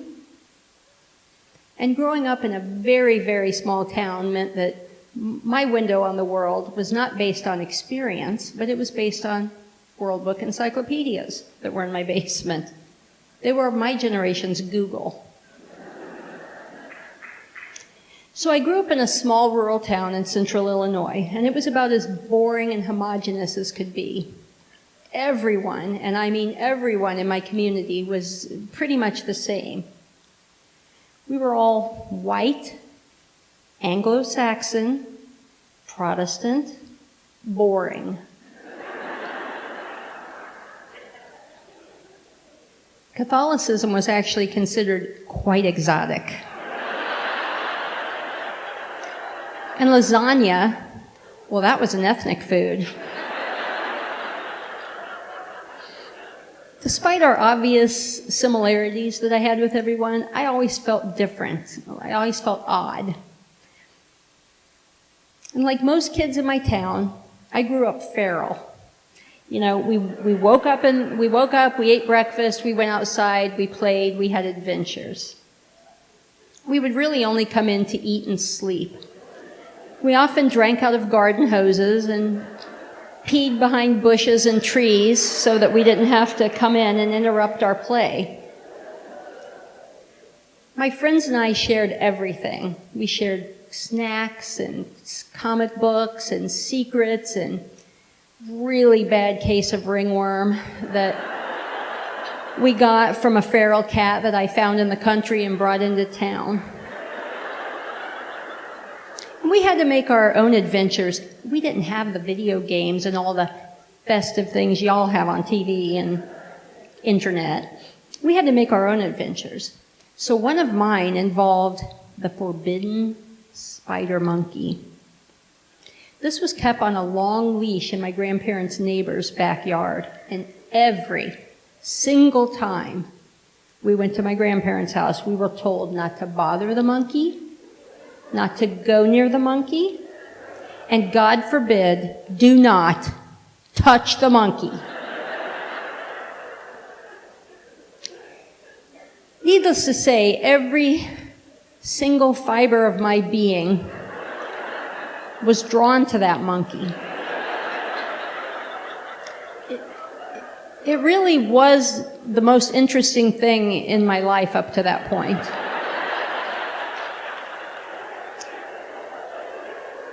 I often fantasized about that monkey, owning that monkey, dressing it up in little outfits, putting it on my shoulder in the bike basket and riding around town with it. I'm still thinking about that monkey. God, it was cute. Any hoodle, I finally did touch that monkey. When my grandparents were inside their house, I took my sister's bike and I rode over and I got real close to the monkey. Well, that monkey was mean. It just jumped out and it snatched the plastic flower off my sister's bike. So thinking quickly, like I do, I grabbed hold of that monkey and I yanked that flower right out of its mouth.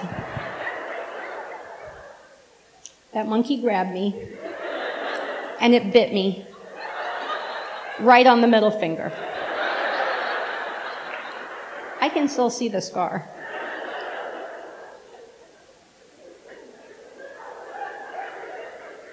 That little adventure really cost me. It cost me a smack on the ass and a trip to the doctor's office for a tetanus shot. Stupid ass monkey.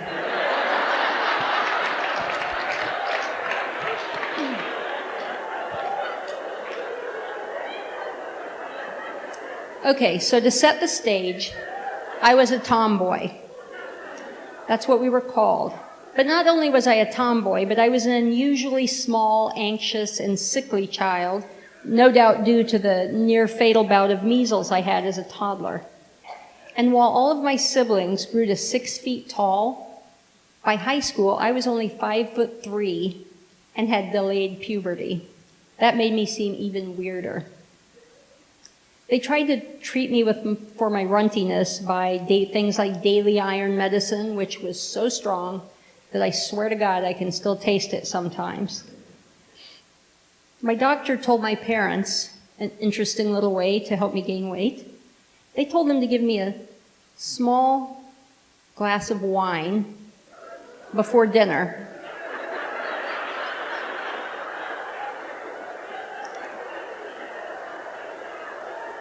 Now, the point of the half a juice glass full of wine was supposed to stimulate my appetite and help me gain weight.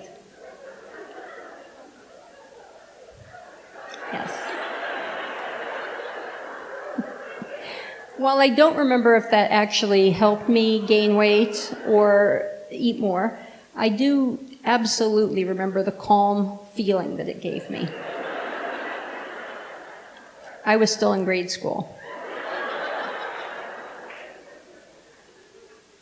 One transformative memory that stays with me is the time that my parents inexplicably took me to see Cabaret at the Clintonia Theater. I was 7 years old. Apparently they couldn't get a babysitter because that show dealt with some pretty adult themes, and they went right over my head. But I still remember it like it was yesterday. As the lights went down, I sat between my parents, taking it all in. The smell of the popcorn, the cardboard, the seats, the cigarette smoke, and the red velvet seats that I couldn't stop touching. And then the screen flickered to life. And there she was. My first crush. Liza Minnelli.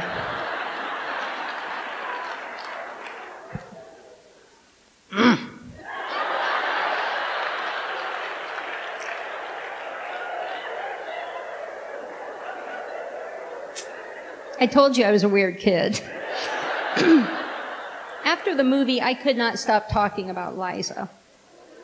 How pretty she was, what a great singer she was, what a great dancer she was, how I just wanted to go back and see that movie again. In fact, I talked about it so much that my mom finally sat me down for a little talk. She explained that while she was glad that I liked Liza Minnelli and the movie, I was not going back to see it again. And in fact, she thought it probably was a good idea that I started talking about other things. And while I wasn't exactly in trouble, I did get the sense that this fixation was somehow unacceptable. When I was only 6 years old, my mom had to go to the hospital. It was obvious to me that something serious was happening, but I didn't know what. When she finally returned from the hospital, she had a huge bandage across her chest. And while she assured me that it didn't hurt and that she was okay, I could get the sense that that wasn't true. Later, I saw that the bandage had actually covered where her left breast had been, and that it covered a horrific scar that went all the way across her chest, under her arm, and clear to her back. After that, there were about 5 years of hushed conversations, endless trips to doctors' offices, and to the clinic for radiation treatments, and many, many more hospitalizations. During this time, my mom would sit me down to share life lessons. One that I really remember, because I was super excited about it, was the period talk. Before she started the period talk, she sent me to the bathroom to collect a box of maxi pads. Woohoo! I had been banned from those maxi pads and anywhere near that cabinet in the bathroom, all because I used a couple of them to make saddles for the cats. Whatever. There were a lot of them in that box, that's all I'm going to say. Anyway, remember when I said I was a late bloomer? By the time I actually started puberty, maxi pads had changed a lot. They had evolved and sprouted wings.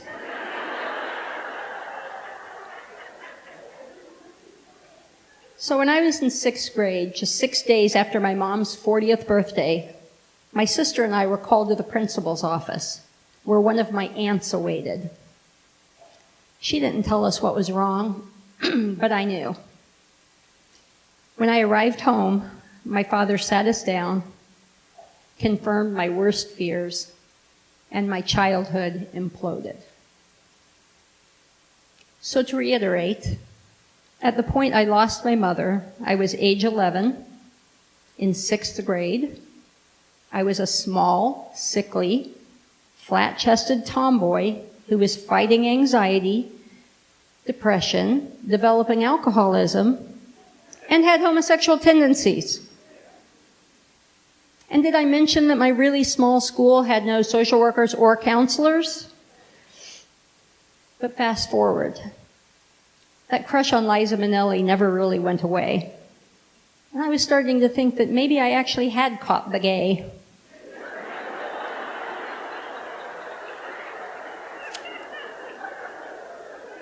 Later, when I was 17, I would sneak down to the library at Millikan University and secretly read up on homosexuality to see if that's actually what I had. But I was assured by my reading that this could actually be a normal phase of adolescence and I would outgrow it. Spoiler alert, I didn't. So at about the time, I also discovered that when I had trouble sleeping due to my anxiety, that alcohol could actually help with that. It could help me feel better. It was like wrapping myself in a warm blanket. I would seek it out in any form I could find it. An open bottle of wine, Vicks 44 cough syrup, NyQuil. That warm feeling was really comforting. Later, predictably, that feeling of comfort would turn into the nightmare of addiction. But on December 1st, 1991, I took my last drink of alcohol as I entered Carl's New Choice Center for Alcoholism. Calm down, I still use all the other drugs. No, I don't. I'm kidding. Am I? No. A little bit.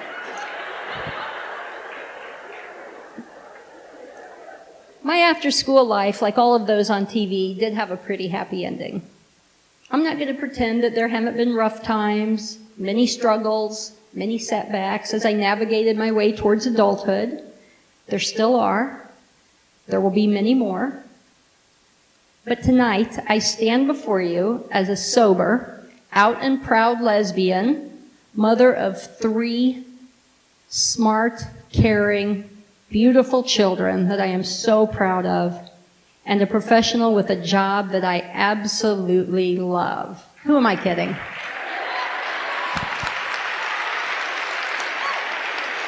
I loved it.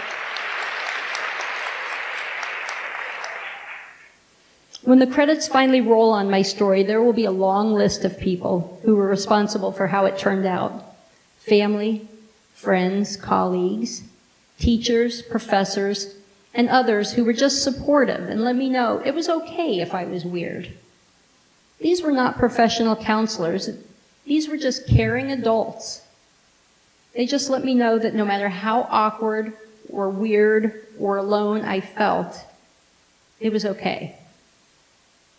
So as we go through our daily lives, we may not all know what ABC school, after-school specials, others are currently living through or who have lived through. We do, all of us, however, have the power to be the one that can help them find their happy ending.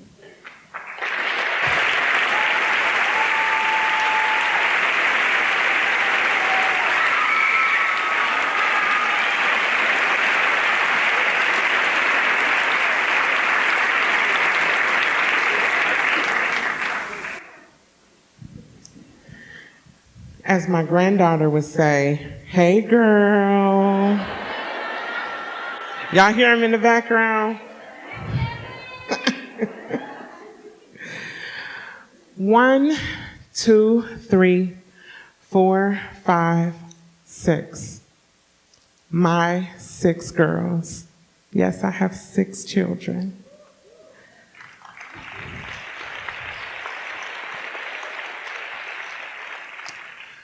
They are my 6 reasons. These girls are my world, and they deserve to be happy. There were several things that I knew would not happen in my life. One of those things was that my girls would not grow up without a dad in their lives. I couldn't let that happen. I grew up in a single-parent home with my mother, and I had the best grandmother on the planet. But I was the only child in my house that did not have a father who was present. And I promised that things would be very different for my girls. I don't remember having much of a childhood. I didn't do kid things. My innocence was stolen at a very young age, and I was left with many people to blame. Who was supposed to protect me? Why don't I have the things I want and need? Why didn't I have a better life? Why didn't I think I was beautiful or smart or worthy of love? I blame my mother and all of her addictions. I blame the men who took advantage of me. I had a list of people to blame, and finally I decided it was my father's fault. And there was no way I was going to let that happen to my girls. So when I became pregnant at the age of 12 years old, I knew my daughter would grow up with a father. When I was raped at the age of 16, it didn't matter how it happened. I knew that my second child would not grow up without a father. I visualized it, I dreamed about it, I fantasized about this knight in shining armor who would sweep me off my feet and be this man that my children could call dad. So I got married, y'all. And soon I had 6 reasons to stay. I thought, this is it. Yes, I have a man that my babies can call dad. I was finally giving my children something I never had. Do you know the emotional consequences Black girls experience when they grow up without a father? How it affects the women they become? 43% of Black children live in single-parent homes. No, I will not let that be my children. They are my 6 reasons. Mothers, you know we want the best for our children. That safe and secure home. Because having a man in the house makes it safe and secure, right? Right. So no matter how badly I wanted or needed to leave, I couldn't. But I was not happy. I told myself they needed their father. They needed to feel his presence and his love. If I had had a dad in my life, he would have protected me, right? He would have fought for me and advocated for me, right? My childhood trauma would be non-existent, right? Well, my beautiful Black girls will rise higher than me. They deserve a chance to be whole, and this is part of their wholeness, so I stayed. But I wasn't whole. And the longer I stayed, I became more broken and wounded. And there they are staring at me. I feel so proud to be their mama and so proud that they have a dad. Everything should be perfect, and everything looked perfect. But as I saw them staring at me and asking, Mama, what's wrong? Mama, are you okay? Mama, it's going to be okay. And I thought, wait, I'm supposed to be comforting them, not the other way around. I began to ask myself, what do my beautiful girls see? Do they see my strength? They got to see it. Because, girl, I can make it through anything. I stand here strong with my Mona Lisa smile, smiling, dealing with everything, and teaching my beautiful Black girls to be strong.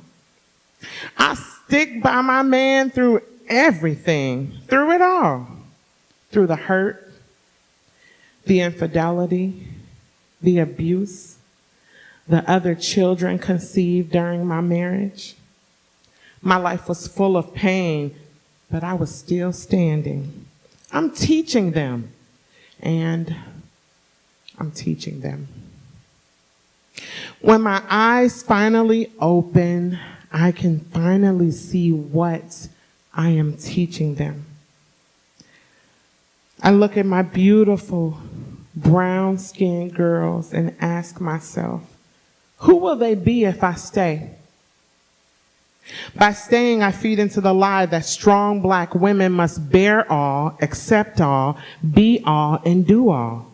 While I was sleeping, thinking I was awake, I became the strong Black woman I declared I would never be. My grandmother, my mother, and now me. Here I am, so strong that I cannot look at myself in the mirror. So strong that I cannot consider myself. So strong that I sit in the huge closet in my bedroom in the dark and cry myself to sleep. Then I get up and keep smiling. This strong raised my blood pressure, kept me awake in the middle of the night wondering where this wonderful man was. This strong left me so wounded, with wounds so deep that only God could heal them. This strong left me laying in the hospital, unable to move my arm and my leg, and praying that death would not find me. My strong was killing me, and I did not want to be that strong anymore. My 6 reasons made me look at me. I took time to learn who I really am and who I was meant to be. Did you know that knowledge is power? I learned what I really needed to know and what it really means to be strong. I found a confidence I was told wasn't made for me. And I found another reason. I got up out of my bed of affliction, spoke to my real father about my purpose and my mission, dusted myself off, and found another reason.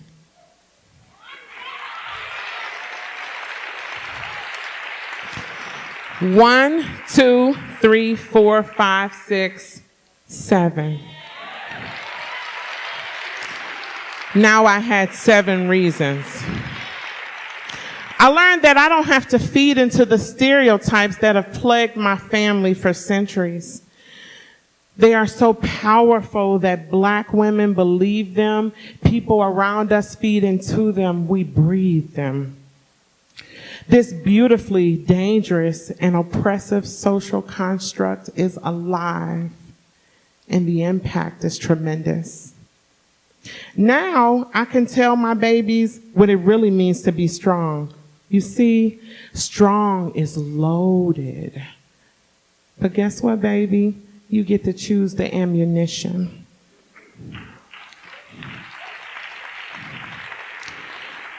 If you keep this negative energy on the menu, the generational cycle will continue in you.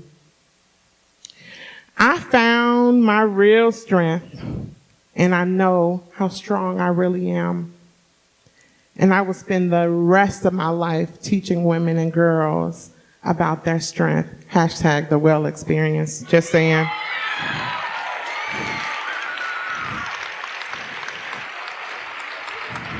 Now I have 7 reasons, and my 7th reason is me.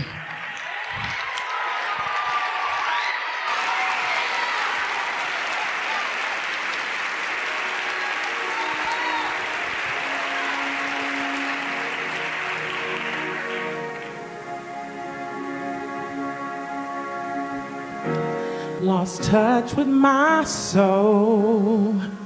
I had nowhere to turn, I had nowhere to go. Lost sight of my dreams, thought it would be the end of me. I thought I'd never make it through. I had no hope to hold on to. I thought I would break. I didn't know my own strength. And I crashed down and I tumbled, but I did not crumble. I got through all the pain. I didn't know my own strength. Survived my darkest hour. My faith kept me alive. Pick myself back up, hold my head up high. I was not built to break. I didn't know my own strength. Found hope in my heart. I found the light to light my way out of the dark. Found all that I need here inside of me. Here inside of me. I thought I'd never find my way. I thought I'd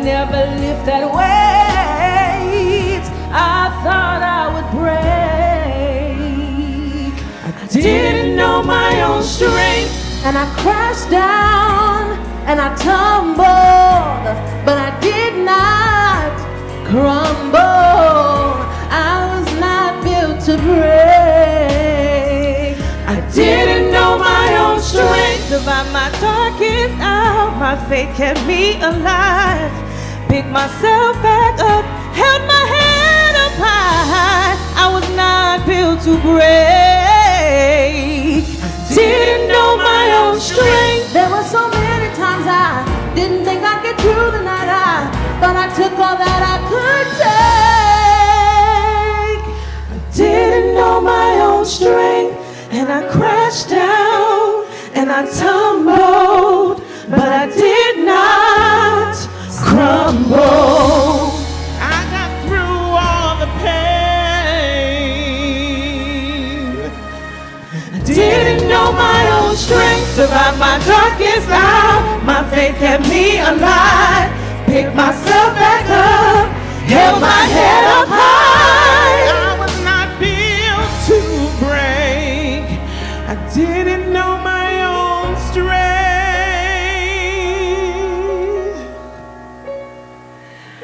I was not built to break. No, no, no. I learned to know my own strength.